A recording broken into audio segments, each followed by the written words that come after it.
Listen. Oh. Hello, Has Sam. Clark reached out to you? Yeah. Well, let me give you a short history lesson about the last few months of my life. Okay. 3 different people contacted me, claiming that somewhere in their history, they might be Roottrees. Okay. First, that young man, the rapper. I ignored that one. He seemed dubious. But then I saw the news. I felt terrible, so I began helping the others. Because my doubts with Felix were so misfounded, I ended up putting too much faith in the second person that approached me. I went to the media prematurely. I admit my mistake there. But the third person who contacted me also had a credible case. Before I could help, the company got to them somehow. Okay. The fact that the family silenced them doesn't seem to fill me with hope when it comes to Clark's intentions. But you're making progress based on the leads he gave you. It's really hard for me to get a read on him. I'll let you handle it. I've sent you the case I've been working on, and some company records I managed to track down. Thank you. The records are quite dense, but hopefully they're useful. Good luck. Thank you. Let me just finish with these people as much as I can.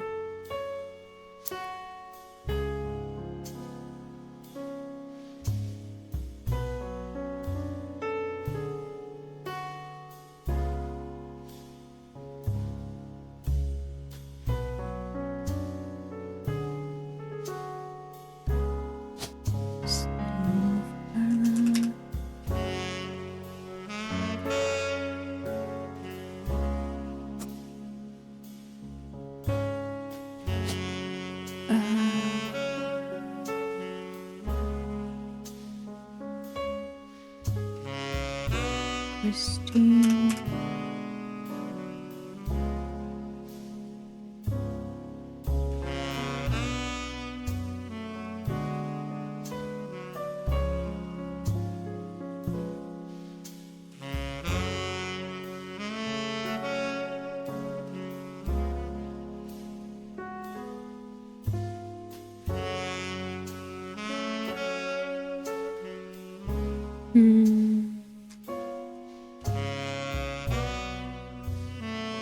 Don't know.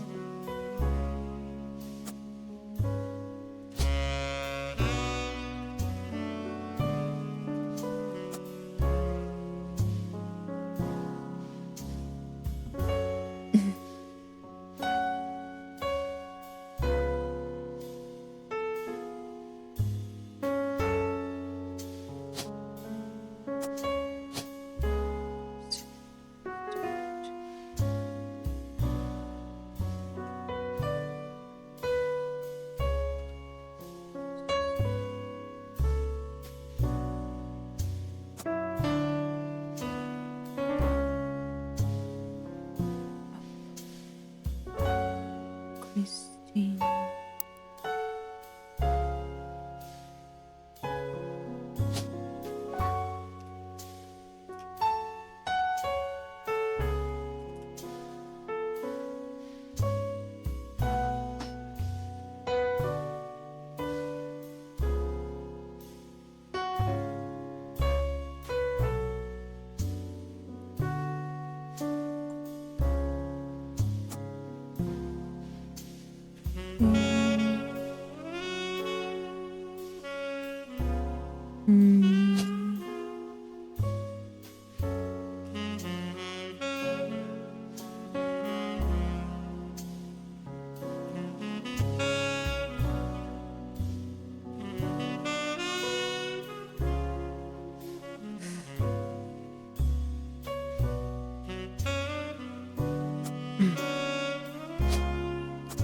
I don't know.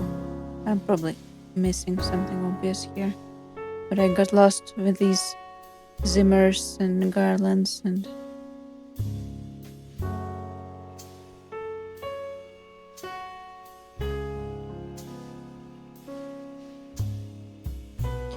Okay. Let's see what did she bring us. There's a lot of... Oh, before we do that, I'm gonna go grab some food. I'll be back.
Tadaima. Let's start with an email. Ooh.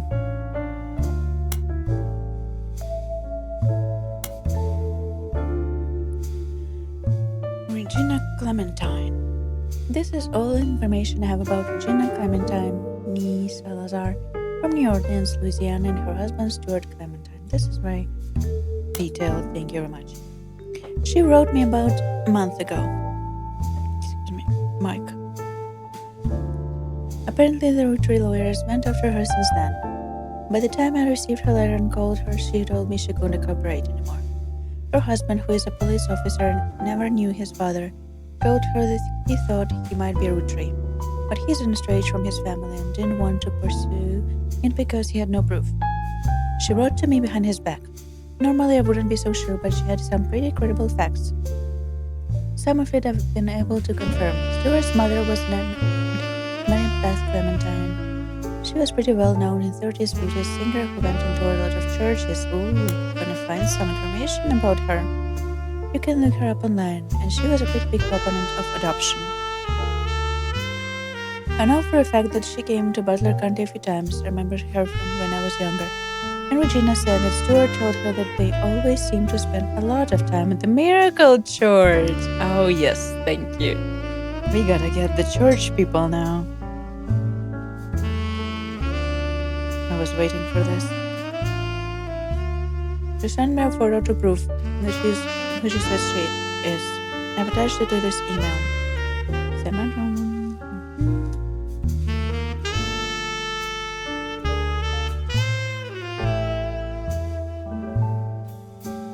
Okay. Beautiful, beautiful.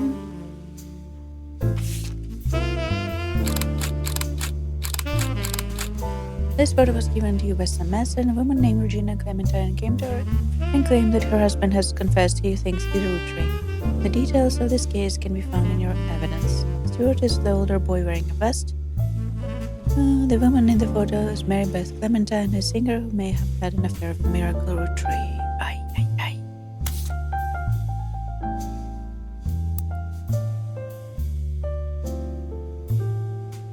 Here? Probably.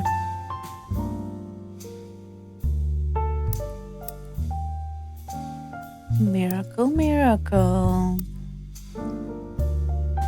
Not so sinless yourself, are you?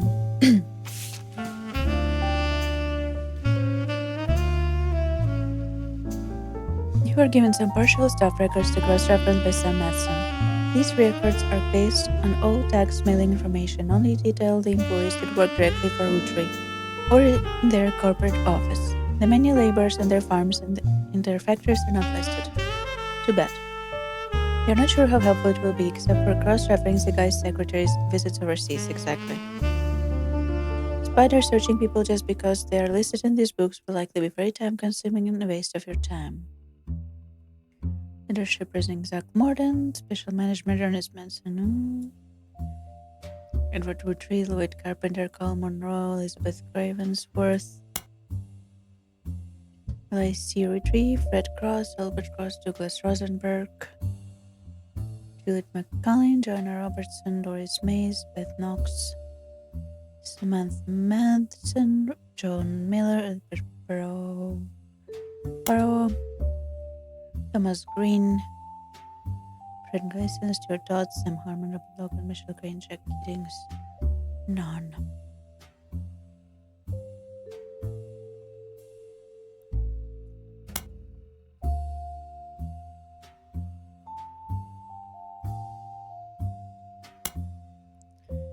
In 19th was announced that Doug could be Dragon Guy will be taken over and start 1978. They held a retirement party in November before spending the final month working in transition. During 1976-1977, the following changes took place. Guy Hudson replaced Ernest Madsen Jr. Special Management. Patrick Decker was hired. Elias Hughes is no longer employed by Roottrees. Ernest Madsen Jr. is now listed under Product Management. Christine Farrow was hired. Joanna Robbins is no longer listed among secretaries, but Joanna Fellows has been added to the list.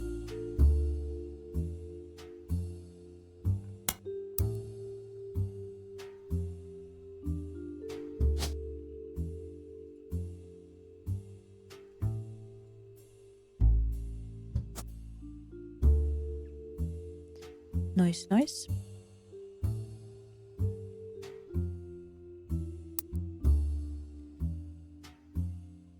Nice.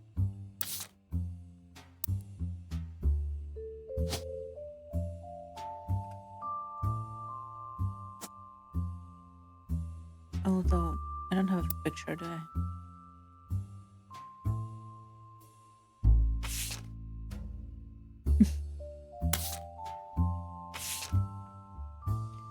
Probably have to look more into their restaurant stuff and things to find her picture. Joanna Robertson.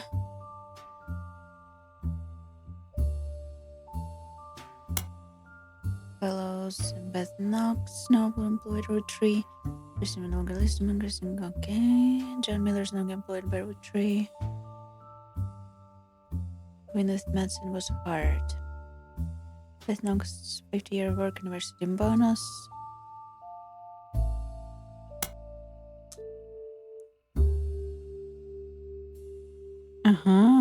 Beth Knox.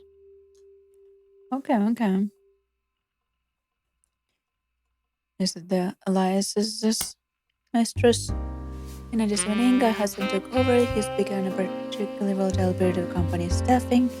Many travel expenses were listed, and Guy began trying to develop the 5-piece flavors. The following changes report guys in the place of Zachary Morton, Edward Roottrees, Elizabeth Ravensworth, and Lloyd Carpenter, no longer employed by True.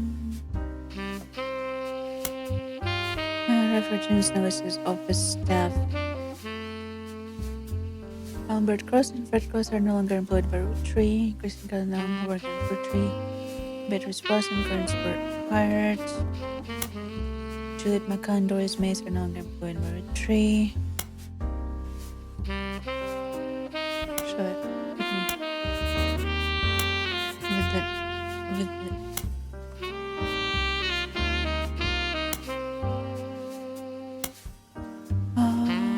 Thomas Green, Michelle Crane, Elizabeth Farrow, and Jane Giddings no longer employed by Roottrees.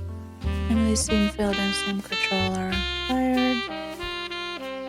Robert Logan is now employed by Roottrees. William Sams was fired. Susan Ford was hired in a special category that lasts for 1 year. Presidential Office Republishment, 5 pieces development caviar. Edward Roottrees retirement party, Christmas free bash.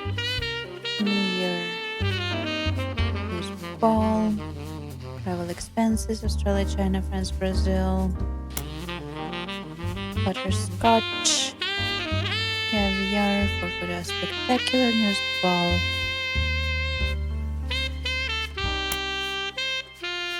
The volatility continued. Many new employees intend to stick around very long. The following changes were recorded. Claire Connor was hired. Susan Ford was removed to office staff. Douglas Rosenberg unemployed. Edward Morrison, Robert Andrews were hired. Edward Morrison no longer employed. Roottrees.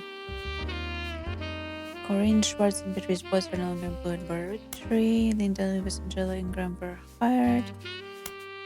Lisa Lewis and Valerie were no longer employed. Catherine Garrett was hired.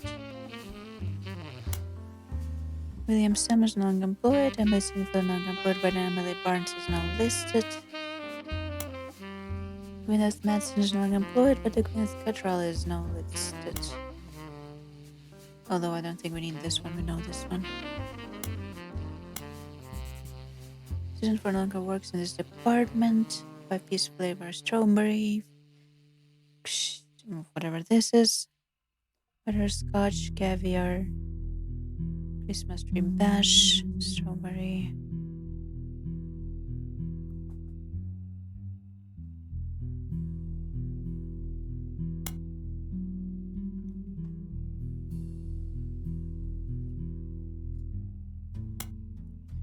Hudson died in May 1982, so the first few months of that year continued along the same patterns they had been. Things quickly changed when Ernie took over. Most of the extraneous expenses ended, and all of his secretaries, most handpicked by Guy Hudson, were let go. Sam Madsen left Roottrees in 1984, so this is the last set of books we have access to. The following changes were recorded. Ernest Madsen replaced Gus Hudson, Color Tree joined special management. Susan Ford no longer employed by Roottrees. Definitely need to find about Susan. Ernest Madsen Jr. now works in this department. Douglas Rosenberg was rehired. Angela Horngram, Lewis, and Catherine. From here on, no secretary directly employed by Roottrees. Roottrees instead uses temp agency called work time temp. Victor Logan was hired. Stuart Todd is no longer employed. Emmy Sutton was hired. Sam Madsen is no longer employed. Sugar plum cancelled after 5 months. Strawberry cancelled after 5 months. After 5 months.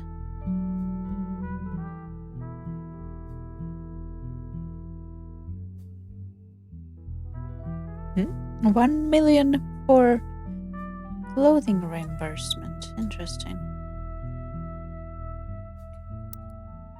Come.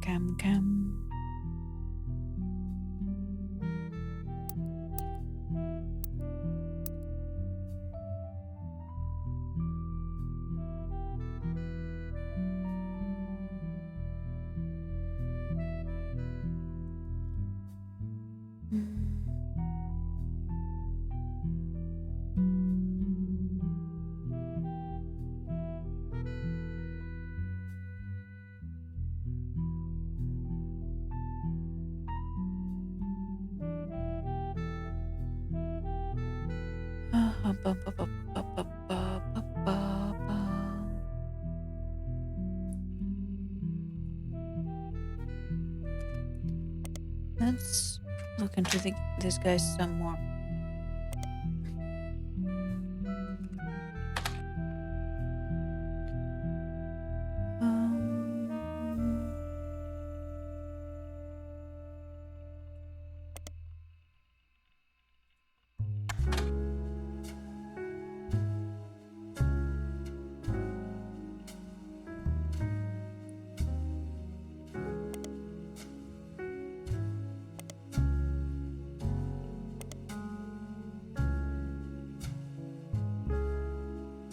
No, really, no.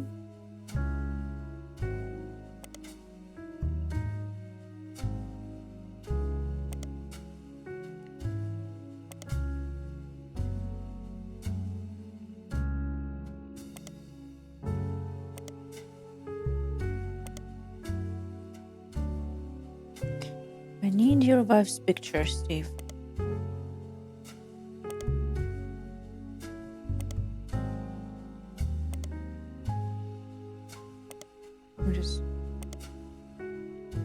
What's her name? Christine.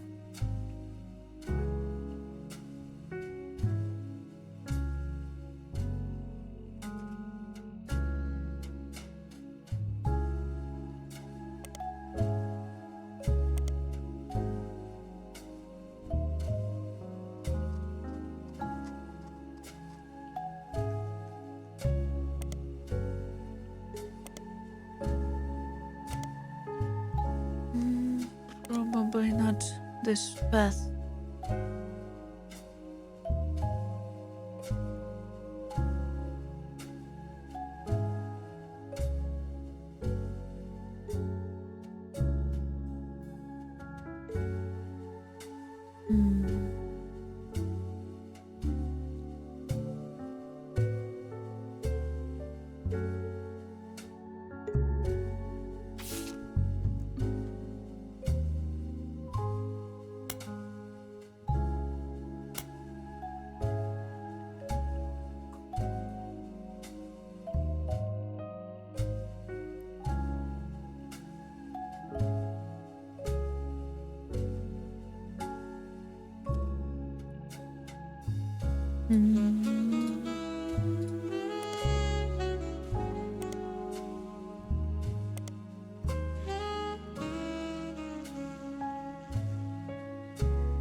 Let's go on the miracle.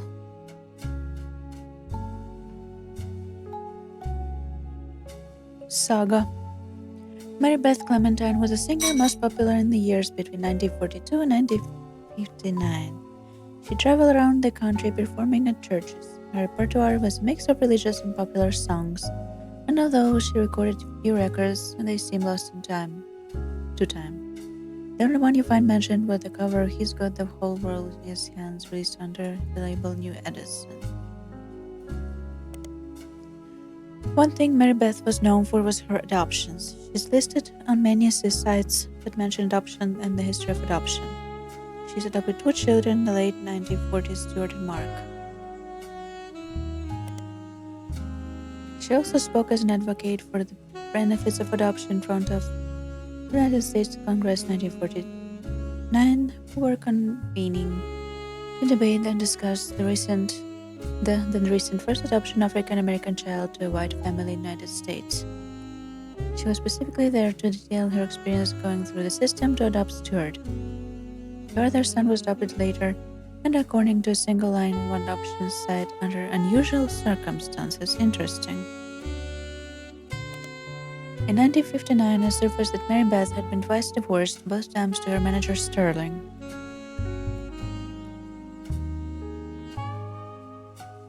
And this ended her career with the religious audience she had been catering to, and why she performed occasionally since then. She mostly faded in obscurity. Mary Beth passed away in 1994 at age 76 of a stroke.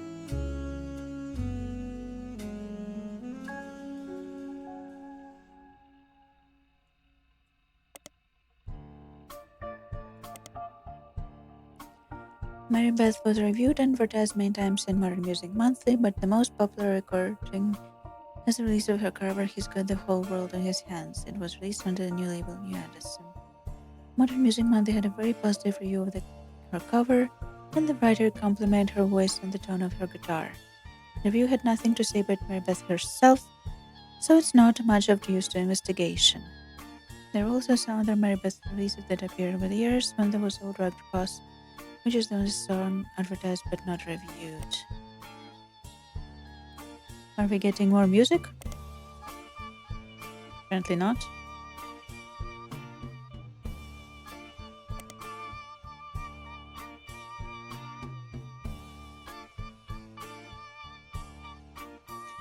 With a small record label based in Los Angeles that existed for a few years in the 40s, It raced to release cover records of songs that were gaining in popularity. According to a website about the history of record sound, it was named after its founder Sterling Edison. The biggest claim to fame was being sued by the estate of Thomas Edison and Edison Records vs. Edsel. You also find a few references to Edison, and Mary Beth Clementine says about old records. Nicoder said that the Holy Grail is release of the old rugged cross, and says that the first edition was originally published before she legally changed her name. Another site claims that the police had to be called on Edison Records after its owner, Sterling Edison, got a physical altercation in public, leading to a divorce.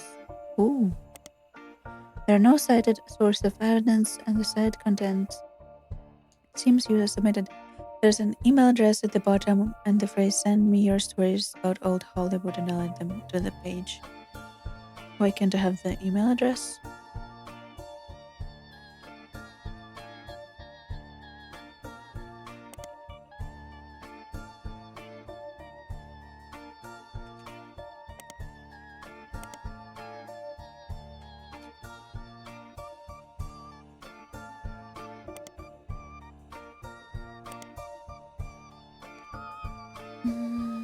Quite overlap.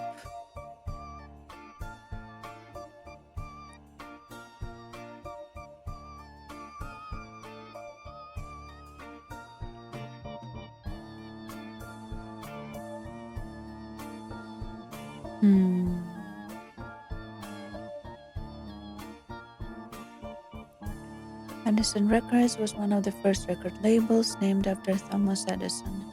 The history of the company seems very unimportant, except for a potential lawsuit filed 1949 and Edsel on the website about lawsuits mentions this is a fun case because the name of the lawsuit was actually the biggest problem of the person being sued. A record producer who called himself Edison was immediately outed as not actually being named Edison.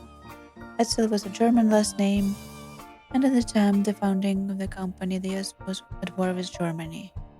The company's founder immediately settled to try to get the case to go away, but the damage was done.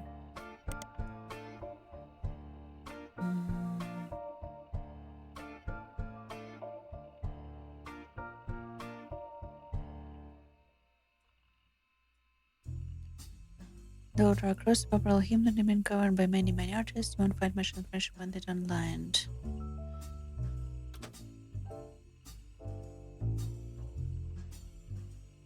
Even if I had her name?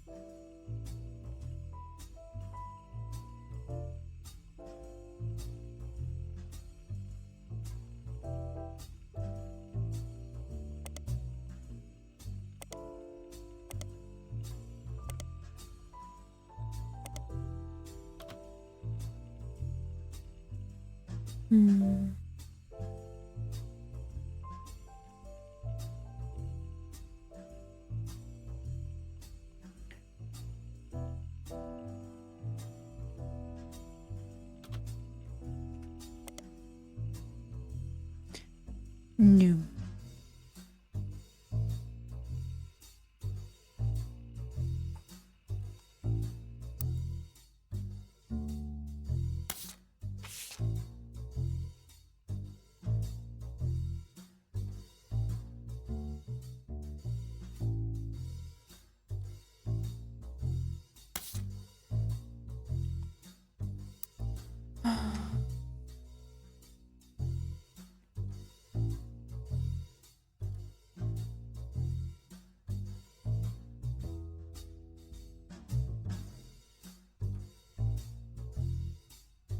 Nope.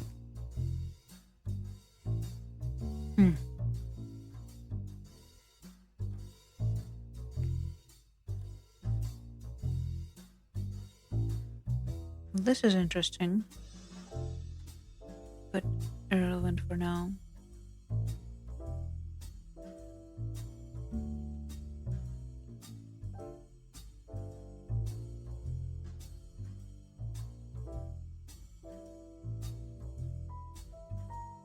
Is this the miracle one?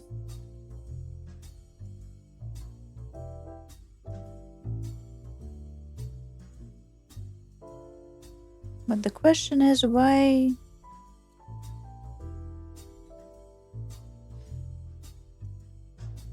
it shouldn't be twice.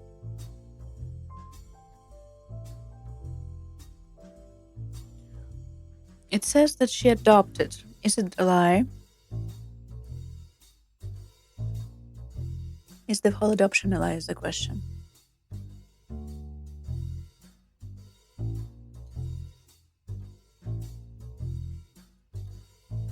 Because it could make Miracle, the Mary, what's her name? Mary Beth, her husband, 2 children. The steward is now married to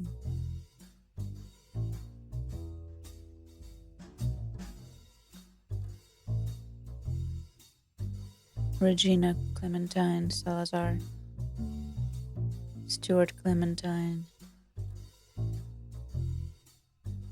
and that's his brother.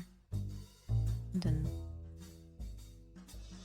but we are supposed to think that Stuart and his brother were adopted, no? Stuart's mother was named Mary Beth Clementine, yes, but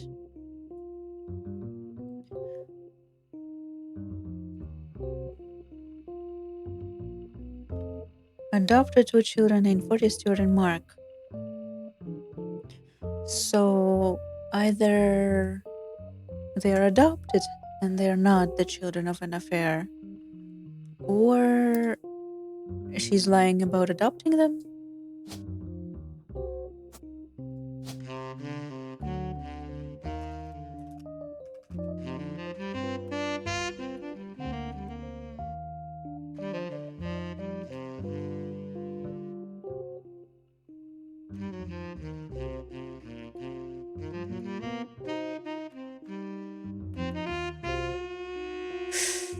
What was her?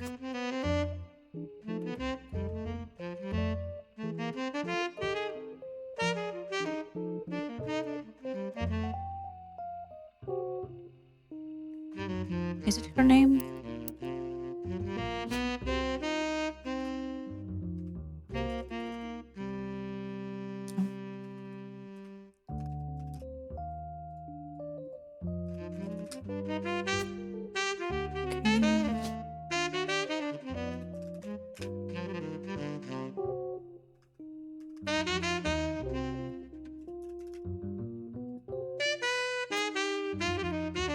Clementine might be not her name.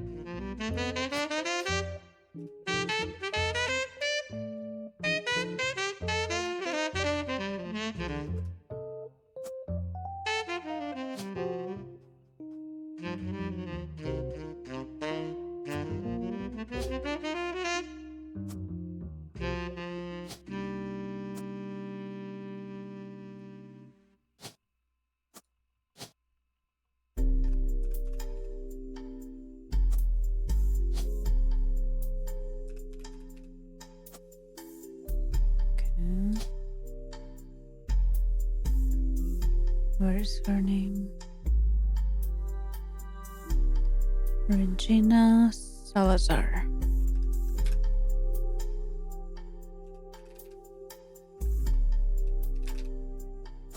Okay. And this one would be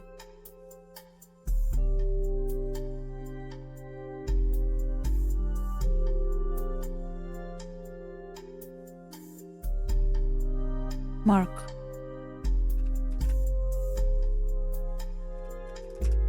Clementine. Occupation unknown.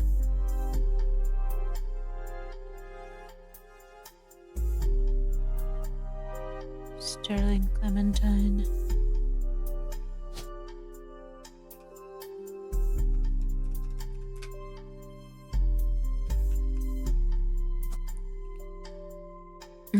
I think her surname is a question mark.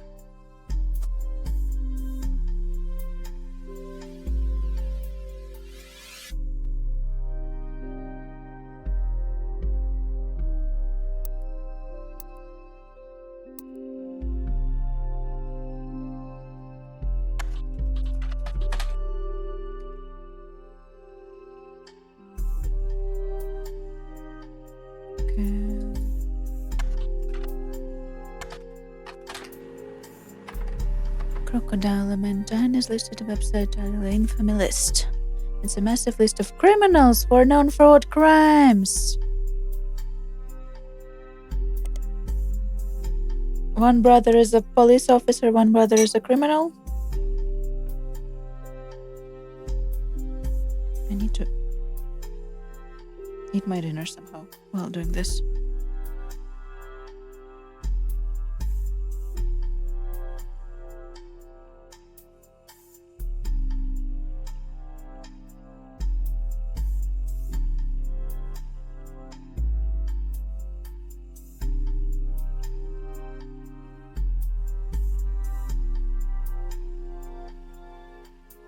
Although Mark's nickname, would imply he hails from Florida, a lot of others on the list come from here or Australia. Mark is listed as being from Los Angeles. He has a pretty big entry, Florida man. He seems like a real piece of work. There's a very small note about him being the basket baby of 1950. But most everything else comes from his adulthood. He lost his job in 1975 as a pilot for a regional airline. After he tried to board the wrong airline's plane, he was wrong. He was charged with trespassing and assault. In 1992, he was arrested for transporting smuggled animals over the Canadian-Mexican borders for an illegal reptile supplier in Los Angeles. He was apparently quite successful for the first 4 years, but was caught when he had to make an emergency landing in Portland after he was bitten on the foot by a crocodile, hence the nickname. Apparently, Portland Telegraph is credited as having given him his nickname. His mugshot from his incident has been added to your photos. 1993, he was released on parole, but his freedom didn't last long. He was arrested in 1994 in San Diego for lighting in an attempt to visit his daughter's graduation. He famously punched the principal, a man named Billy Simmons, a license and received national press.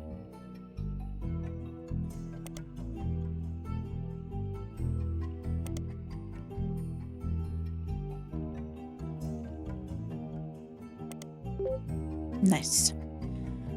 Portland Telegraph and run over the newspaper based out of Portland, Oregon.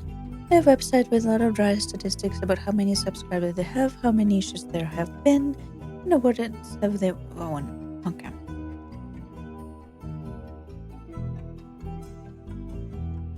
A few sites about true stories focused on around religion mentioned that 1950s a gospel singer named Mary once found herself dealing with a real-life baby Moses situation.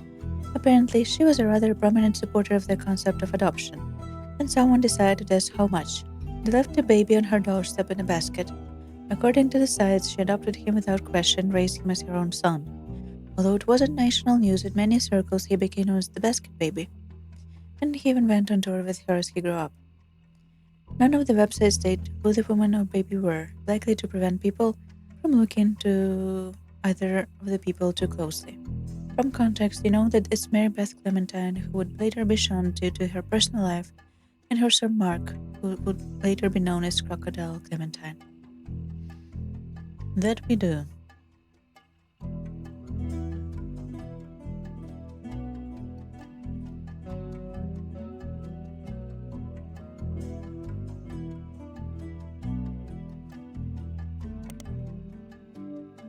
The Portland Telegraph was the one that provided nickname Crocodile Clementine, has some details about Crocodile Clementine's first major arrest. He was flying weekly between Los Angeles, Juarez, and Vancouver in a small plane. His flights were very low, literally under the radar. He was only caught because he was bit by a crocodile in the leg and had to call in a mayday because he was losing blood. He tried to tell them that he was a crop duster who somehow cut his leg on a loose piece of metal in the cockpit. But his story seemed very odd, and controllers quickly alerted the police without informing him. When he landed, they were waiting, and he was promptly arrested.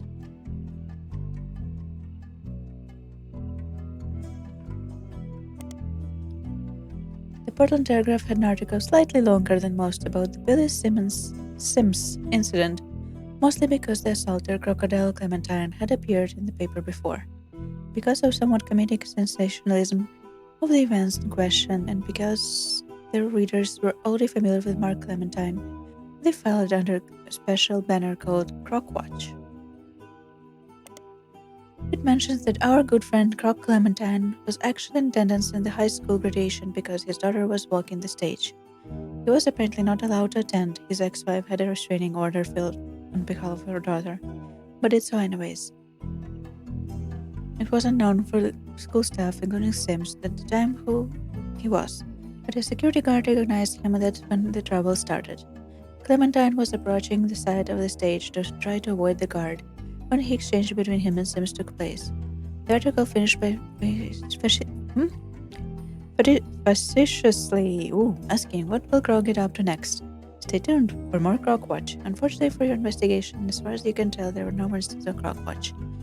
I would like to know the daughter's name and the wife's name. Hi, Croc.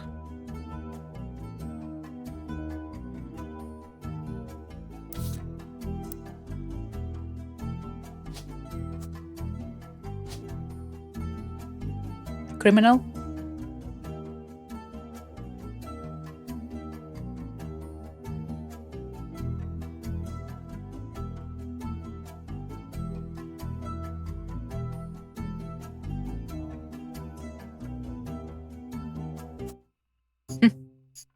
Well done.